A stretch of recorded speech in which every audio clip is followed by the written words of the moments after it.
Hello and welcome to Reimagining Love. I'm Dr. Alexandra Solomon. Relationships have the power to wound us and the power to heal us. As a clinical psychologist, author, and professor at Northwestern University, I've devoted my life to studying intimate partnerships and family dynamics.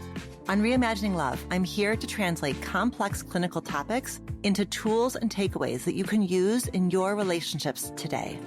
If you're ready to develop relational self-awareness and create vibrant and loving relationships with the people who matter most to you, you've come to the right place. I'm so glad that you're here.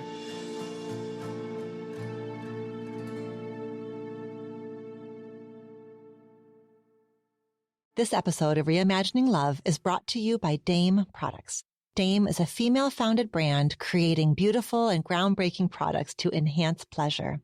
It should come as no surprise to you that I love their mission of helping people feel comfortable in their sexuality, worthy of feeling good, and connected to their partners. Dame vibrators are specifically designed for people with vulvas. Dame also makes lube, massage oil, and arousal serums that are body safe and designed to be used with Dame's vibrators to heighten pleasure. Their products are designed with the community of Dame Labs and with the consultation of a clinical board of sexologists, OBGYNs, and physical therapists. I look forward to being a part of the Dear Dame series as a featured expert in spring 2022. You can use offer code LOVEPOD, LOVEPOD, to get 10% off your first order at Dame Products. So head to dameproducts.com and start shopping today. Today, my good friend Terri Cole joins me on the show. I have been really looking forward to having her as a guest and sharing this conversation with you all. Terri Cole is a licensed psychotherapist, a global relationship and empowerment expert, and she's the author of Boundary Boss, the essential guide to talk true, be seen, and finally live free. Terri has this gift for making complex psychological concepts accessible and actionable so that her clients and her students achieve sustainable change. Terri reaches folks through her blog, her social media platform, her signature courses, and her popular podcast, The Terri Cole Show. Through her work and her book, Boundary Boss, Terri reminds us how crucial boundary setting is in the journey of loving others and loving ourselves. You know, a boundary defines the space between self and other, and a healthy boundary does two things at once. It both protects us and it connects us. Our relational self-awareness work is to identify what our rules of engagement are and also to learn how to communicate them effectively to the people that we love. So today, Terri and I dig into two listener questions. One question is from a listener who's got some feelings about her boyfriend's friendship with his ex. And the other listener question is from somebody who is working so hard to break a pattern and make some new, healthy relationship choices.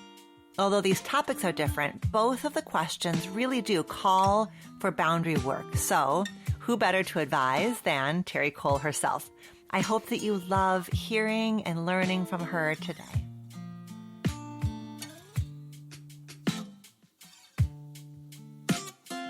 Hi, Terri. Hi, friend. How you doing? Good. I'm so glad you're here with me. This has been a long time coming, and I am just delighted to have you in my studio, my virtual studio. Right on, sister. I've got a lot of ground that I want to cover with you, but when we've got a guest expert here, I like to start with my favorite relational self-awareness question. So are you ready for it? I am. Terri, I would love for you to talk to us about a growing edge that you are currently working on in one of your important relationships and what it has been teaching you lately. I would say the growing edge is reconnecting or continuing to connect, but in a different way with my husband post-menopause. Hey, okay. So that is an edge. What is it teaching me? Well, throughout the journey of menopause, what it taught me was that, things change. And yes, it can happen to you. And nobody talks about what the changes actually are. So I've done a lot of research myself, and it took a while for me to talk to Vic, my husband, about what I was experiencing, because I was having like painful sex experience, which had never happened in my life before, loss of libido. I'm going to actually a specialist place. It's Female Sexual Health, the Mays Center in New York City, which is very helpful. And I learned so much, but that's happened over the past 2 years. And now Growing Edge is sort of coming back into this in almost like a more, I don't know, appreciative way. Does that make sense? Where I'm really psyched that the pain is gone and that I'm happy to rediscover my husband sexually. Ugh, Terri, it's so important. And I'm already thinking, okay, so when are you going to come back and we will do an entire show about menopause? Because it's something that I have not explored in this space yet for reasons that have everything to do with me and my own integration and where I am on my journey. And I hear you naming such important parts about the struggle to turn towards Vic and talk to him about it, which I suspect every female listener right now who is approaching or moving through menopause, especially those who are partnered with men, that sense of like self-consciousness and tightness around it makes so much sense. It's so familiar. And it touches these edges like around the intersection of sexism and ageism, right? Like this, rather than celebrating this incredible milestone that generations of women have gone through before us and generations of women will move through after us, it's something where we, because of sexism and ageism working together synergistically in all the most horrible ways, we go silent, right? We go silent, we go into shame. What I want to say, though, about the shame piece, I'm in a marriage that I always had a healthy sex life. Even throughout the worst times, we could always come together in that way. And so I was very reticent to talk to Vic about what I was experiencing, which usually we share everything, but I didn't want him to take it personally. I didn't want him to feel like I was losing interest in him because I'm just as interested in him as I've always been, which is extremely interested in him. And so I would say there was probably a year where I was trying to manage this on my own and talking to other friends and talking to my GP and being like, what I'm reading is not that helpful. And of course, he senses, there's no way not to sense that something is shifting, especially if something is painful. And so finally, probably a year in, I was like, I've kind of been experiencing these symptoms. And he's like, yeah, I know, because I can tell. And once it was much easier for me once we started talking about it more openly, because then he, of course, was not taking it personally. And he's like, Terri, of course not. It's fine. Whatever. How can I be a part of the solution? How can I support you? So it's a journey, but I do think talking about it openly, because I wished that there was somewhere. And when I did finally find someone who actually ended up being a guest on my show, that is how I found what really helped me was through Dr. Batsheva Marcus is her name. And she is an expert and has these centers that are just about female reproductive health. And that I learned so much from her, and she's got a book. So anyway, you find it the way that you need to find it. But I think I don't have shame and I don't want to be ashamed. Right. Like I'm not interested. This is normal. What I'm experiencing is normal. And I'm still a vital, sexual, sensual person.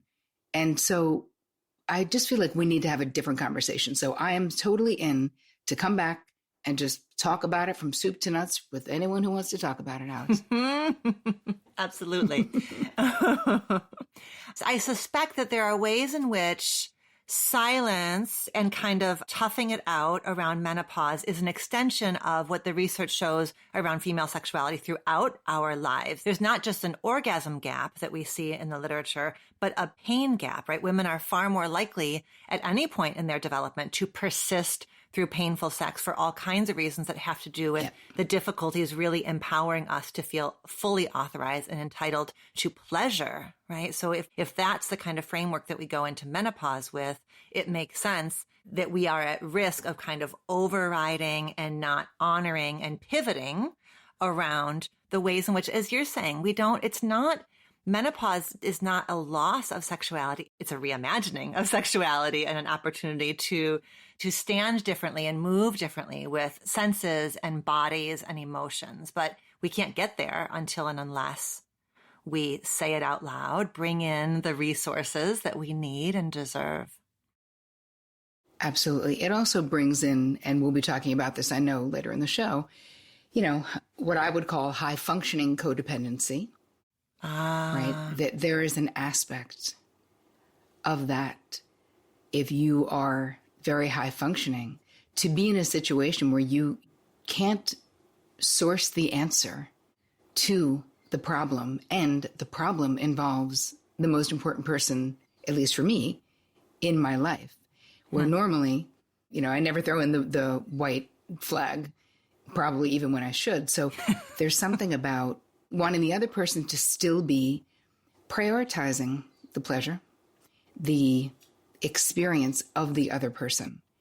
And like you said, just muscling through, whether it's painful, whether it's lack of desire or whatever. So there's a large conversation to be had for sure.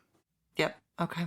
So you brought up the C word, codependence. I did. And you brought up not just codependence, but high functioning codependence. So if you are listening to the show and this is the first time you've heard of Grande Dame, Terri Cole, she is the author of a book.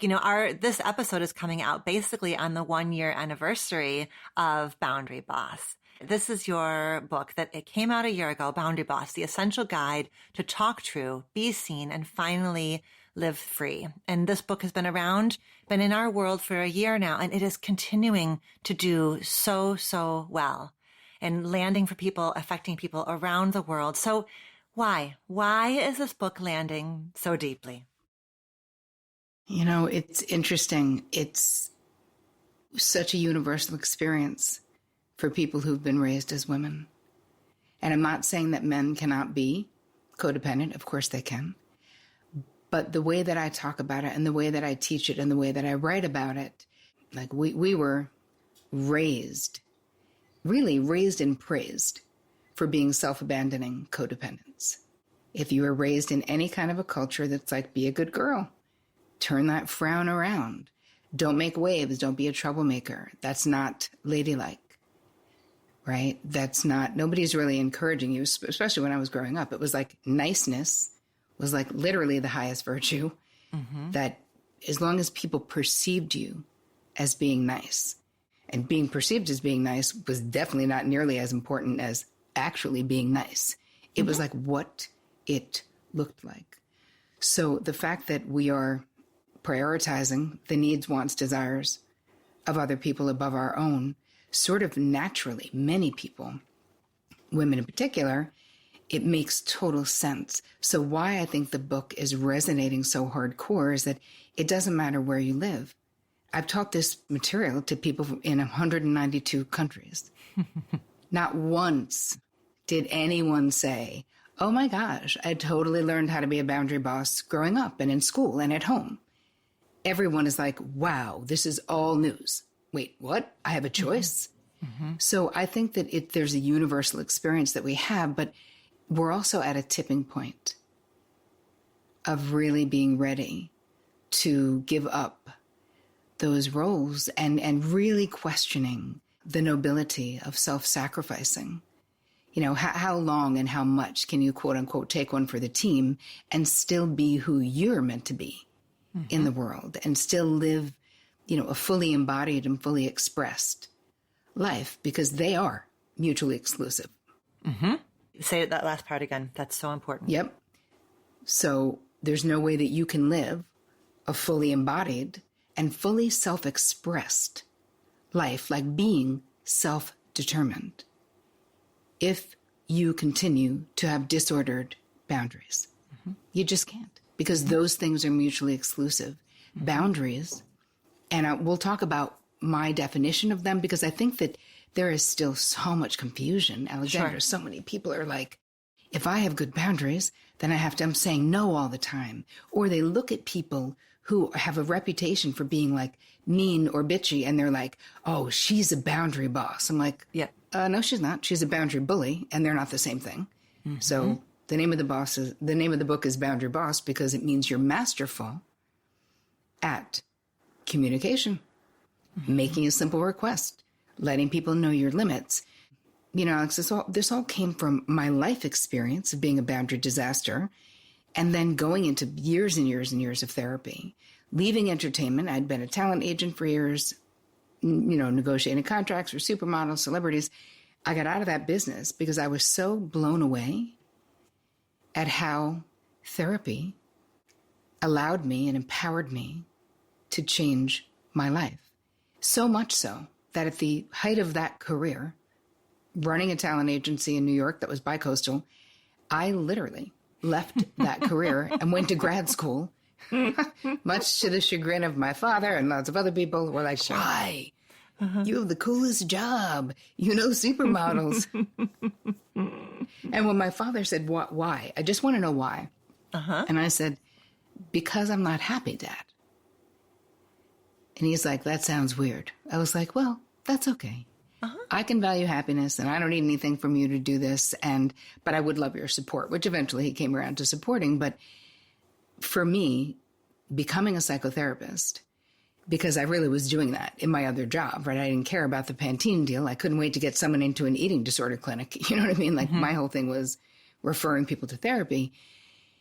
Once I opened my practice and once it was busy, I started seeing it over and over and over. And it was like this epidemic where it didn't matter what the presenting problem was that someone was coming in with.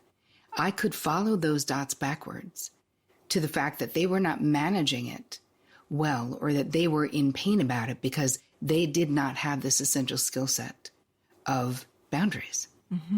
And I was like, wow, it isn't just me. And it isn't just like 7 of my clients. It's literally all of my clients. And that was the beginning of me basically just taking copious notes about what were the similarities and what interventions therapeutically actually inspired sustainable change, right? Because we can all change and change back, right? I'm a vegan, I'm not a vegan. But sustainable change that's the one that I was looking for, where you learn something that you can continue to repeat, even though it is a discipline. And that was really the beginning. And then I started teaching about it because so many people were asking, and I was so tired of, in a way, not tired, but, you know, you're in your private practice saying like the same thing every day over and over. So I was creating exercises because I knew I would have more people if this one person benefited from that exercise. And all of those things, this is what the book was born from. My life changing because I personally mastered boundaries, and then teaching it to so many people and realizing how many more people, even if they couldn't afford to be in therapy with me, or even if they couldn't purchase a course of mine, that everyone has a right to this. So I wrote a book that then I did a huge campaign to get it into libraries so that even if someone couldn't afford to purchase the book, they could still get the information.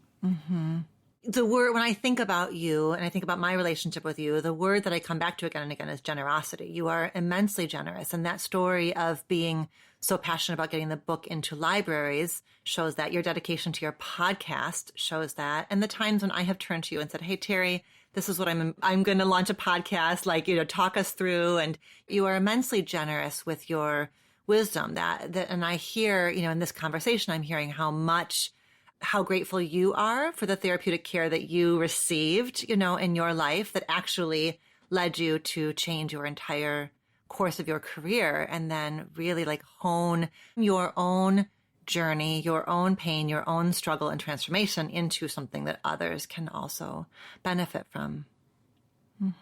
Well, thanks for saying so, but it is true that I'm so driven to, I just don't think everyone has to go through everything that I went through to get this information. I think that it's worth it. You know, Deepak Chopra talks about, you know, if you learn something in some painful way and that information you could share with others to lessen their suffering, karmically, you should, you know? And I want to, whether it's karmically, you know, it's really not a karma thing. It's just my desire is to spare others, you know, lessen suffering, increase joy, you know? I want to talk quickly, if I may, just about my definition of boundaries so that we're on the same page. Let's do that. Which it's basically, I want people to think about their boundaries as your own personal rules of engagement, which lets other people know what's okay with you and what's not okay with you, which means you must know your own preferences, limits, and deal breakers, like your non-negotiables. Yep. And you must have the ability to clearly, transparently, and concisely communicate them if you so choose. It's a wonderful and inviting definition. It is the rules of engagement. The key word there is engagement, right? Boundaries are in the service of engagement, which is why you are insistent on distinguishing between a boundary boss, where engagement is invited and nurtured and nourished, and a boundary bully, where boundaries are weaponized. Yeah? Yes, and with boundary bullies, if it's like my way or the highway, if that's the way it is expressing itself, right, if that's how the dysfunction is coming, that is not having strong boundaries. That is having rigid boundaries. That is just as disordered as being a pushover or a peacekeeper or a chameleon when it comes to boundaries.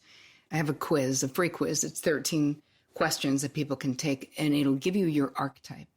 So it's just boundaryquiz.com. So it's easy to remember, boundaryquiz.com. And you will be able to see yourself in those scenarios. And the answers to those 13 questions are, do you lean more towards, when your boundaries are disordered, right? When you're out of balance, do they lean towards being more rigid, where it's like, I'm doing it all for myself. If people disagree with what I'm doing it alone, and I don't care, not that open to other people's input, or more on the porous, which is very malleable side. And of course, healthy boundaries are the sweet spot right in between, but we all have our struggles, and so much of it has to do with how we were raised. So we each have a unique downloaded boundary blueprint, according to me, that has to do with country, culture, family, familial norms of how open is the family system? Can people come in and out? How closed is the family system? Are you allowed to disagree with the family system, or is it more like a group think type of a thing? All of those things, and these are all questions that you answer when you read the book, because it's a book and a workbook sort of right in there. Because your disordered boundaries and my disordered boundaries will express themselves completely differently. The same way, you're unique, like your fingerprints are unique. Your boundary blueprint is unique to you. And in most family systems, this paradigm of the way boundaries are supposed to be, right? This is an unconscious paradigm, how we make sense of, oh, this is how you relate in relationships. This is how friendships are supposed to be. This just gets handed down from generation to generation. And if it goes unrevealed or unlooked at, it just becomes your reality. And so what hopefully this book is doing for people is, I'm walking you into the basement of your mind, holding your hand with a little headlamp on, to find the material that you need to understand. I always say, like, I'm nobody's guru, but I'm a damn good GPS to help people get to the info they need. You know what I mean? Yeah, you're not a guru, but you're a damn good GPS. Let's take all of this into these 2 listener questions that are going to give us a chance, I think, to flesh out these ideas. So our first listener question comes from Regina in California, and she uses she, her pronouns. So what she writes is, we're stuck. I've been dating my boyfriend for 6 months. He wants to maintain a friendly relationship with his ex-girlfriend. Text or call her, meet her for coffee sometimes, maybe once a month. He said it's totally over between them as far as romance, but he bonded with her after he dated her after his 23-year marriage. I'm also divorced after 19 years of marriage. We're both around 50 years old. Should this bother me? I'm uncomfortable and jealous, but he assures me they are strictly friends. And if he stopped talking to her, he feels like he's giving up a piece of himself, and he feels like it's not fair. I'm stuck. So where do you want to start us off in this one? Okay. So these are, like everything, boundary issues, I think. If we were sitting with this person, I would ask if he's given you any reason in the past 6 months to believe that he is untrustworthy. Do you have any evidence? He makes a promise and doesn't keep it, says he'll call you but doesn't do it. Does he keep his word? Does he remember what you say? Does he care about the way that you feel? Do you feel important to him?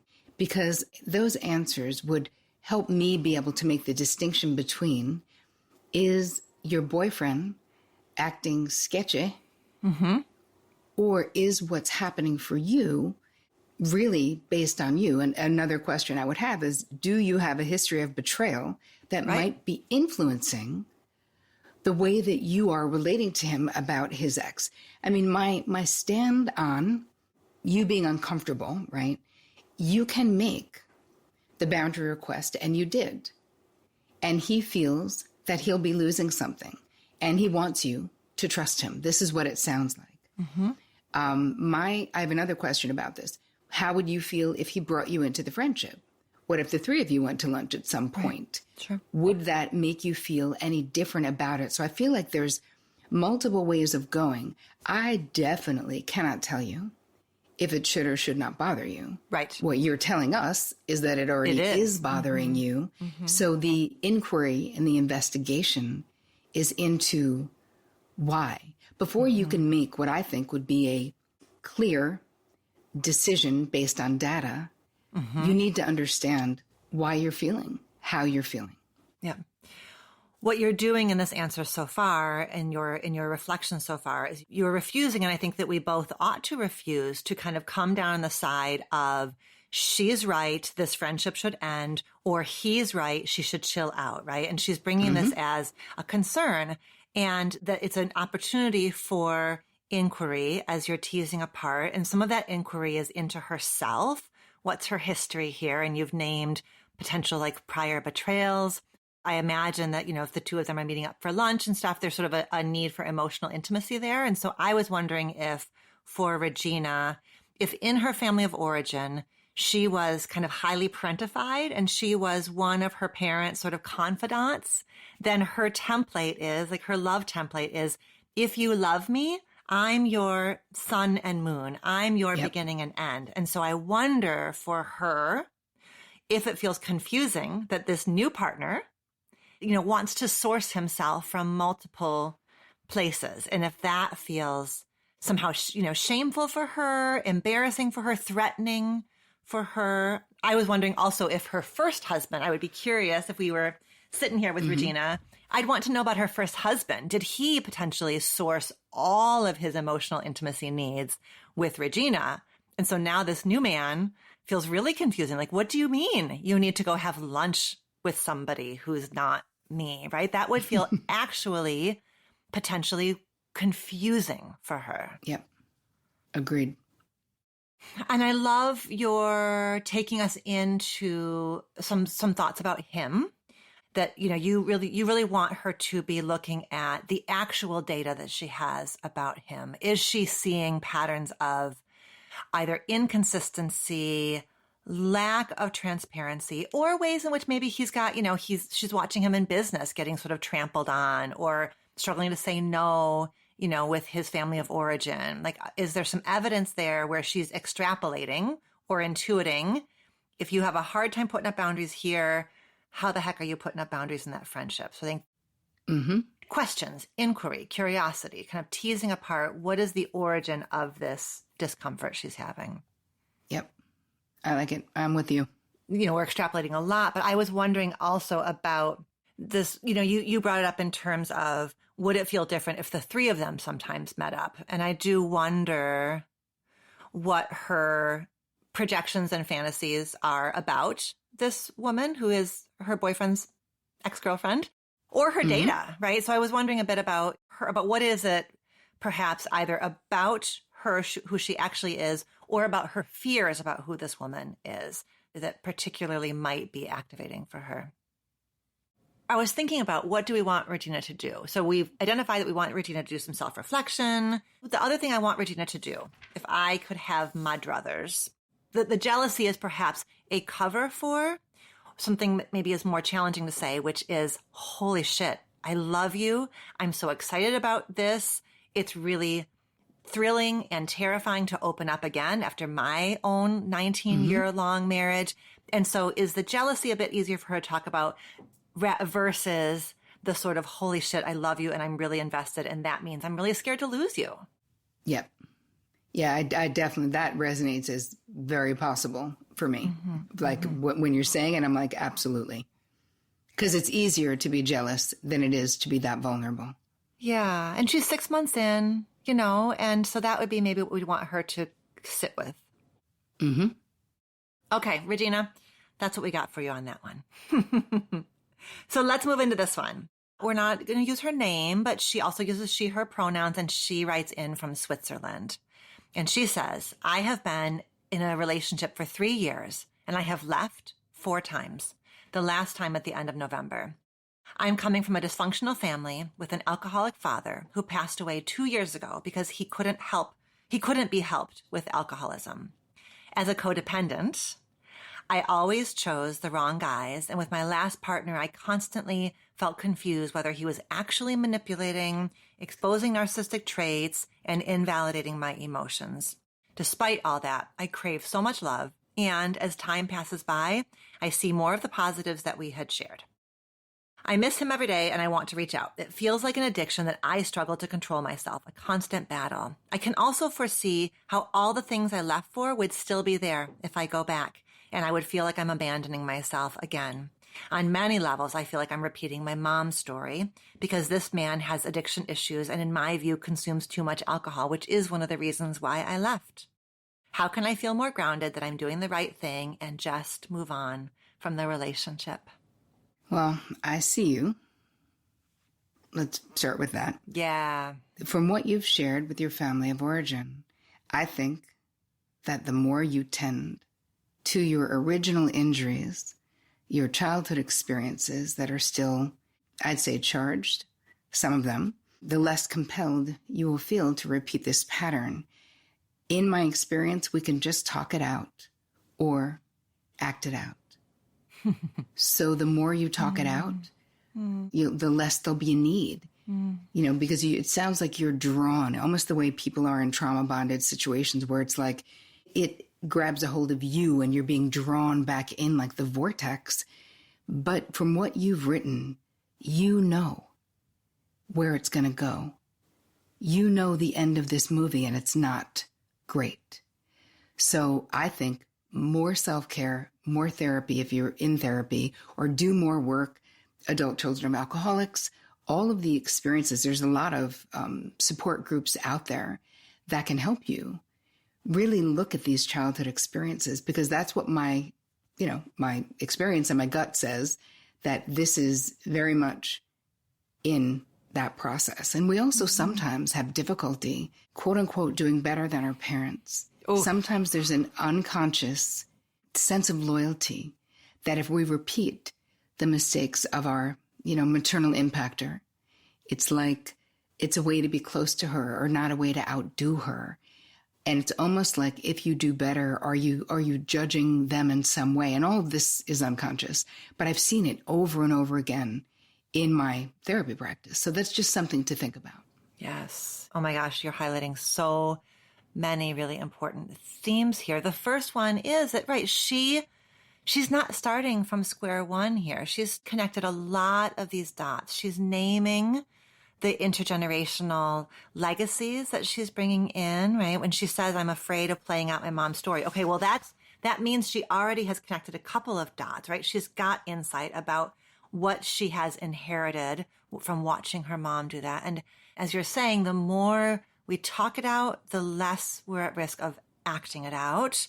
What I love is that she's got this access to this inner core knowing.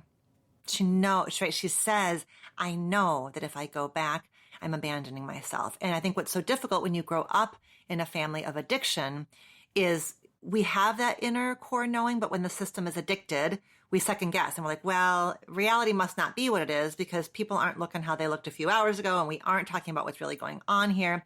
So it's beautiful that even though there's a part of her that is at risk of distorting because distorting is how she survived in an addictive Right. family system, there's another part of her that's like, hello, like you've seen this movie, you know where we're going.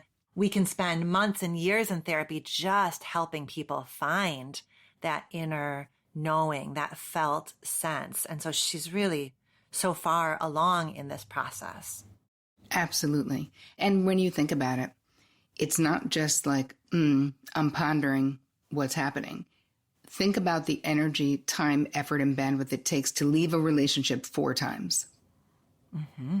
So she does know where this leads. She's clear, and she's given it the college try for sure. Yeah. Because 4 times is a lot of times. 4 times is a lot of times. I think what it shows us is her deep, deep, deep sense of persistence and her ability to imagine different outcomes. Like I imagine, for so many of us, our gifts and our wounds are next door neighbors. And so I imagine there are ways that in her life, that doggedness, I imagine is amazing and gets her all kinds of places and is part of however her gifts manifest in the world. And here around this relationship, it has been something that has harmed her, right? That willingness to, okay, if I squint my eyes and tilt my head and do a little handstand, I can imagine perhaps it can go differently. Right. But really, my heartfelt wish for you is that you choose you. Mm-hmm. In her story as well, I was looking at the numbers here, right? She was with him for 3 years. She lost her dad 2 years ago. So a piece of this, I wonder, is about grief and the fact that whatever partner she chooses next is going to be somebody who has never known her dad. And this man, this ex, knew her dad. And so I am just sitting with that element of grief that I wonder if part of what draws her back to this man is that he's somebody who knew her dad, who I'm sure at a deep cellular level reminds her in some ways of her dad, because he's a man who's not been able to heal his addiction like dad never could. And so there's that aspect of grief there. Which is powerful. If we were sitting here with her, I think we would want to understand a bit about her grief journey, right? What are there places she's yet to visit around her grief journey? Anger at her dad that he was never able to move from addiction, heartbreak, right? That she lost him to addiction. And are there ways that she's not touched those spaces? And that perhaps is part of what keeps her stuck, right? Unhealed, untended, unaddressed grief will take us to all kinds of places. So when she asked, how can I be more grounded? One of the things that you said was self-care. And I would want for her, one of her self-care practices, much like we would have a self-care practice for anybody who's recovering from an addiction, I want her to have a practice of devotion to the small. And one of the smalls might just be, I went this entire day and did not reach out to my ex. And then the next day, I went this entire day without reaching out to my ex. And is there a way she can create ritual around that, right? Around these little milestones that she's going to hit every day that she chooses herself. If we're hard on ourselves, if we've kind of overridden grief, we lose sight of our victories and our wins and the ways in which we are breaking and transforming generational patterns. So I would want her and the people in her corner every single day to be like, holy shit, you went the whole day and you didn't. Sure, you had urges. Sure, you thought about him, but you didn't do it. What are the daily practices that she's replacing? What are the ways that she's caring for herself, which is potentially really challenging, right? She likely has been codependent and focusing on him. How is he doing today? Has he started to drink? Will he drink? If my mood is this way, he's more likely to drink. If my mood is this way. So that focusing on him means that she really just has potentially not developed the skill of turning the spotlight onto herself, of focusing on her mood, her energy, her desires, her interests. Yeah, and just doing things that make you actually feel good. What would fill up your bucket? Might just be a luxurious tub. Might just be a walk in nature. But just that thought pattern shifting from outward focus to inward focus, that will change your life. Mm-hmm. And you mentioned recovery communities like adult children of alcoholics. So we want her in community. Right? Absolutely. Why do we imagine that community will supercharge this process for her? Oh, it's so incredibly important. When we are struggling, so much of the time, we just feel like it's only me. There's something wrong with me. I'm the only one who's doing this. I'm ashamed. Mm-hmm. You know, when people know we're with someone who has an addiction issue or someone who our friends think we should leave or our family doesn't like or whatever it is, there's shame. When you go into a community of other people who have similar experiences to you, it really, we're not silencing or hiding the shame, we're sharing. And once you put that light, it's like opening the shades and opening the windows and letting the sun shine into this. It doesn't nearly have the power that it had over you because you know there's nothing wrong with you. Meaning, you responded to the situation that you were raised into. This is what you learned. And can you learn something different? Well, yes, you can. Mm-hmm. But when you are in community with many, many, many other people who have a similar experience, you're like, oh, there's lots of people like me.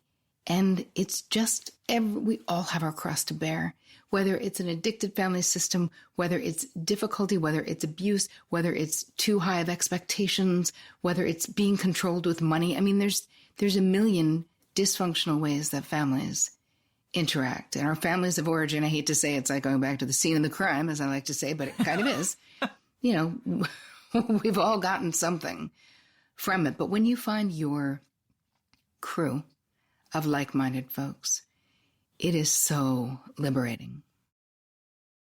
They start to then carry her story inside of them. Like I'm thinking about this, my community, my women's community I've been part of for, I think we're at 8 years, right? And so when we gather together and when I declare that I would like to do some work tonight and I do my work in the witnessing circle of my women's community, they can say, that reminds me of, remember years ago when this happened? And they become the bearers of the carriers of your story as well. And they can highlight, look what you did. 6 months ago, you wouldn't have done it that way. A year ago, you wouldn't have done it that way. So yeah, the power of that community. Because as you're saying, we're wounded in our relationships. We therefore heal in our relationships. So we want her to be in community, to dismantle that shame, to have eyes reflecting back to her, like, look at what you're doing.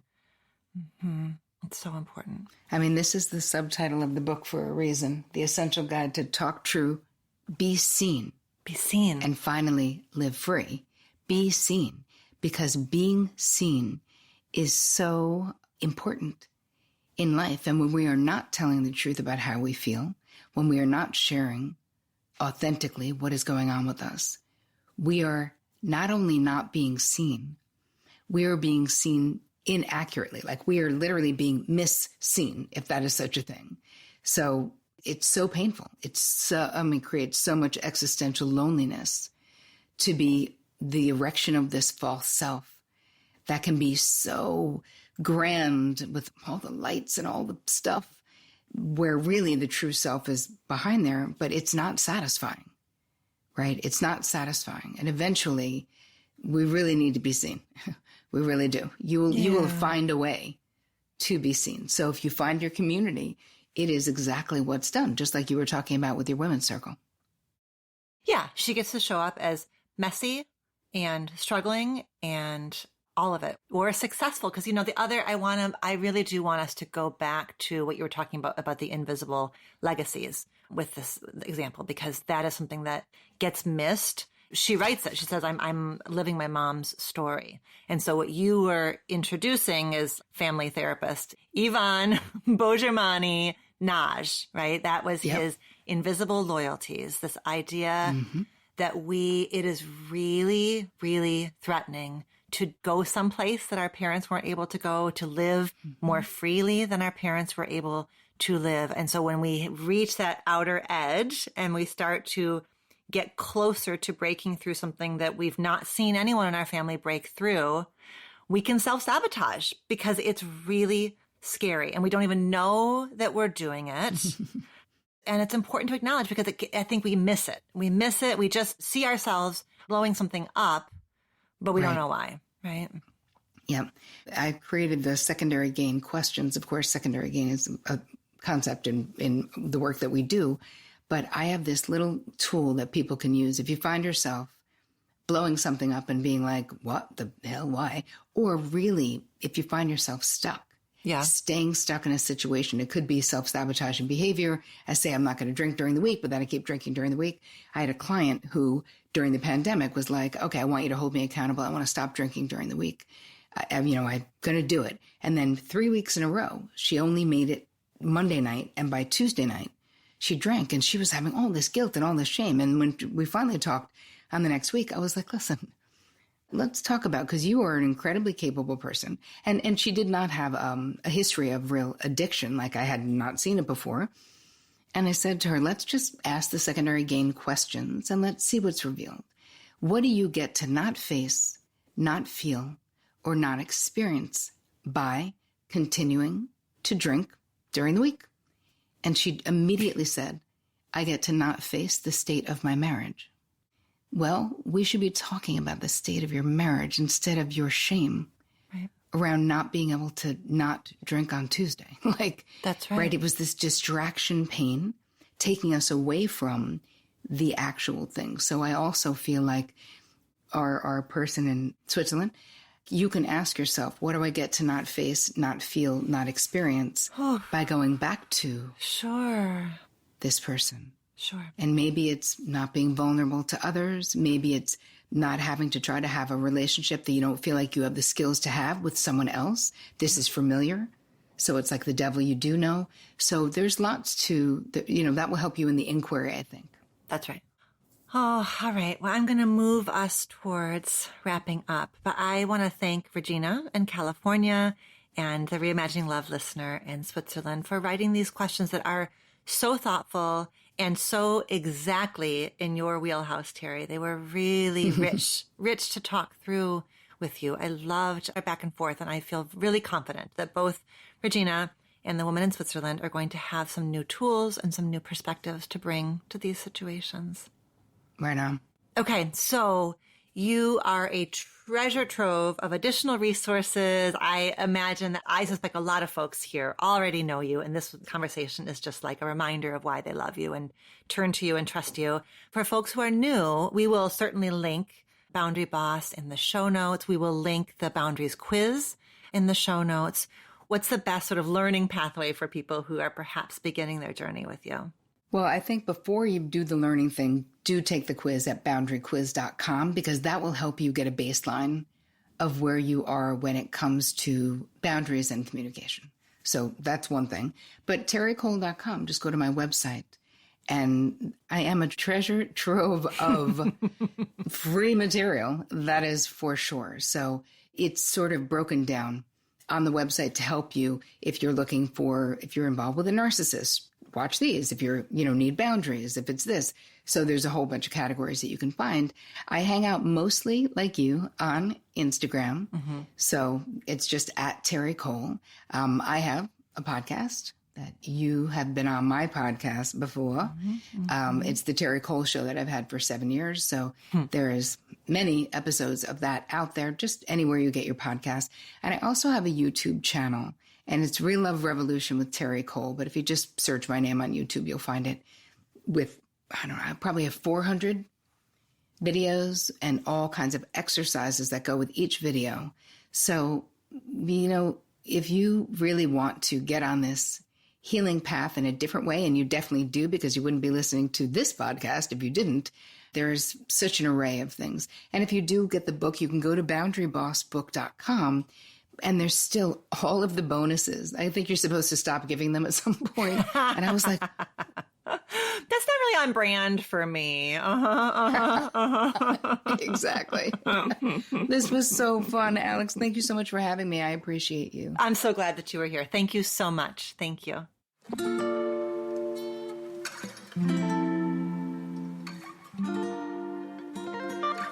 Thank you, Terri, for joining me on the show. In the show notes, you will find links to connect with Terri's work, including her free boundary quiz, which you can access